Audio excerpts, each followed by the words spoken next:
Hello everyone, আজ birthday special video. আজ আমার ছেলের 9 ইয়ার্সের বার্থডে। ও 8 কমপ্লিট করে 9 বছরে পড়লো। দেখতে দেখতে এত তাড়াতাড়ি ও বড় হয়ে গেল, কি বলবো।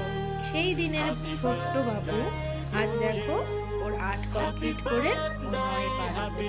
তারই একটু আয়োজন, যেহেতু ওর এক্সাম চলছে তাই বিশেষ কিছু করতে পারিনি।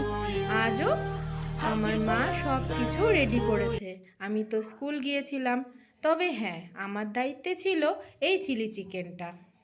আর এইগুলো আমার মাসি, আমার মা, আমার বৌদি আর আমার মায়ের হেল্পিং হ্যান্ড সবাই মিলে এই পুরো রান্নাগুলো করে। আমি স্কুল থেকে এসে দেখছি সব রেডি। তো এখন চিকেন রান্না হচ্ছে। এই এই যে পায়েস, দেখো চলে এসেছে আমাদের রাজপুত্র। ওকে ওর দিদিভাই সমস্তটা সাজিয়ে রেডি করে দেয়। দেখো কত সুন্দর করে সাজিয়েছে। ওর দিদিভাই হলো ওর সব থেকে কাছের মানুষ। যেমন দুষ্টুমি করে তেমন ওদের মধ্যে ভালোবাসা। দেখো ওর পাপা ওকে আশীর্বাদ করছে। এবার আমি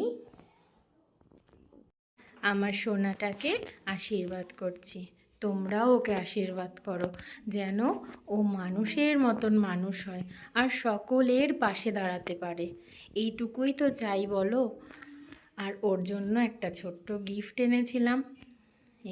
ও জানতো না ওর জন্য কি এনেছি। এ দেখো, মা আশীর্বাদ করছে। ওর একটাই ইন্টারেস্ট, কে কি ওর জন্য নিয়ে আসলো আর কতক্ষণে ও ওই গিফটগুলো আনবক্সিং করবে। আসলে এটাই হয় বলো, আমরা গিফট পেতে কিন্তু ভীষণ ভালোবাসি। আর সেটা যদি হয় সারপ্রাইজ গিফট, তাহলে তো আর কথাই নেই। আর ওর পাশে আছে ওর ভাই, ওটা আমার একটা দাদার ছেলে। ওরা দুজনে ভীষণ বন্ধু। আর ওর মামুকে দেখো আশীর্বাদ করছে। ওর ডিমান্ড ছিল মামুর কাছে পৃথিবীর সব থেকে সুন্দর পেন্সিল বক্স। ওর মামু তো খুঁজেই পায় না কোথা থেকে আনবে, তার ভাগনার আবদার। আর ওর মামিমা ওকে ওই পাঞ্জাবিটা গিফট করে। আর এই নতুন পোশাকটা পরেই ও আজকে ভাত খেয়েছিল।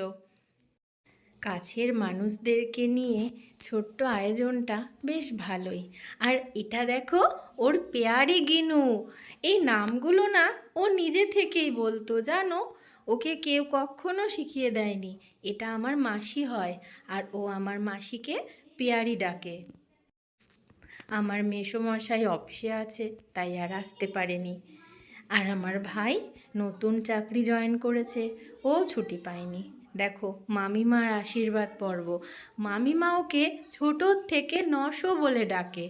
যেমন ও সবাইকে নতুন নতুন নাম দেয়, সবাই ওকে নতুন নতুন নামে ডাকে। আজ আমরা সবাই এটাই বলছি। ও দেখো, এটা ওর দিদিভাই, যার কথা বলছিলাম। যেমন দুটোতে খুনসুটি তেমন ভালোবাসা। ও দিদিভাই ওর কাছে প্রিয়, আর দিদিভাইও ভাইকে ছাড়া থাকতে পারে না। এটা আমার দাদার মেয়ে। যে কথাটা বলছিলাম, দেখো দেখতে দেখতে আমার ছেলেটা 9 বছরে পড়লো। মনে হয় যেন সেই দিনের ঘটনা। দেখো ওরা দুজনে গিফট দেখছে।